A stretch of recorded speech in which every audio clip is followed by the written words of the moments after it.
दोस्तों, भारत के अगले उपराष्ट्रपति पद को लेकर राष्ट्रीय जनतांत्रिक गठबंधन यानी एनडीए ने आधिकारिक रूप से तैयारियां तेज कर दी है। ऐसे में संसद भवन परिसर में आयोजित एक अहम बैठक में प्रधानमंत्री नरेंद्र मोदी और भाजपा अध्यक्ष जेपी नड्डा को एनडीए की ओर से उम्मीदवार का चयन अधिकार सौंपा गया। बैठक के बाद केंद्रीय संसदीय कार्य मंत्री किरेन रिजिजू ने जानकारी दी कि ये निर्णय सर्वसम्मति से लिया गया है। बैठक की अध्यक्षता रक्षा मंत्री राजनाथ सिंह ने की, जिसमें गृह मंत्री अमित शाह, जदयू नेता ललन सिंह, शिवसेना शिंदे गुट के श्रीकांत शिंदे, टीडीपी के लवु श्रीकृष्ण देवरायालू और लोजपा रामविलास के चिराग पासवान शामिल थे।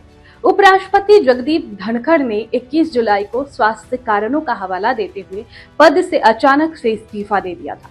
इसके बाद से ही ये पद रिक्त है और राजनीतिक हलकों में अगले उपराष्ट्रपति को लेकर कयासों का दौर भी जारी है।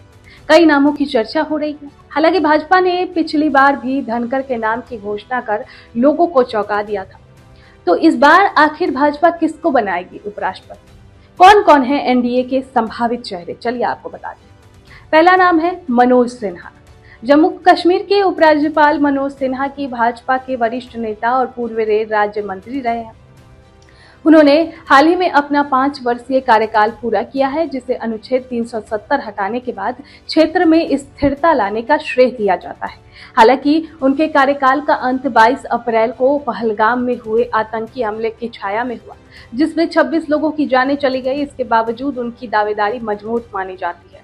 उन्हें प्रधानमंत्री नरेंद्र मोदी का करीबी नेता भी माना जाता है। अगला नाम है वीके सक्सेना।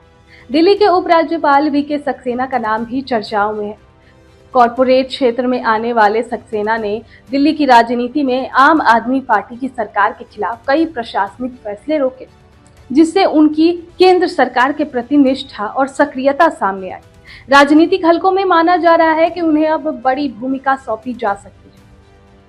अगला नाम है बिहार के मुख्यमंत्री यानी नीतीश कुमार का। देखिए, बिहार के मुख्यमंत्री और जदयू के वरिष्ठ नेता नीतीश कुमार को लेकर भी चर्चा तेज है कि वे उपराष्ट्रपति पद की दौड़ में शामिल हो सकते हैं। हालांकि ये अटकलें अभी अपुष्ट है। उनकी सेहत को लेकर भी हाल के दिनों में कई सवाल उठे हैं। एनडीए के कुछ सहयोगी दलों का मानना है कि नीतीश कुमार मुख्यमंत्री पद से हटकर राष्ट्रीय राजनीति में नई भूमिका निभा सकते हैं।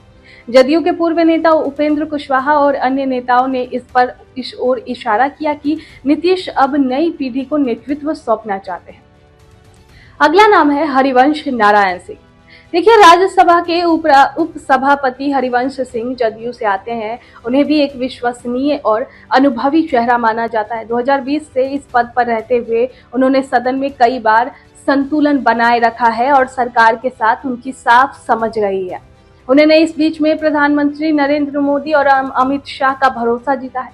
राजनीतिक विश्लेषकों का मानना है कि एनडीए इस बार राजनीतिक संतुलन, सामाजिक प्रतिनिधित्व और अनुभव को ध्यान में रखते हुए उम्मीदवार चुनेगा।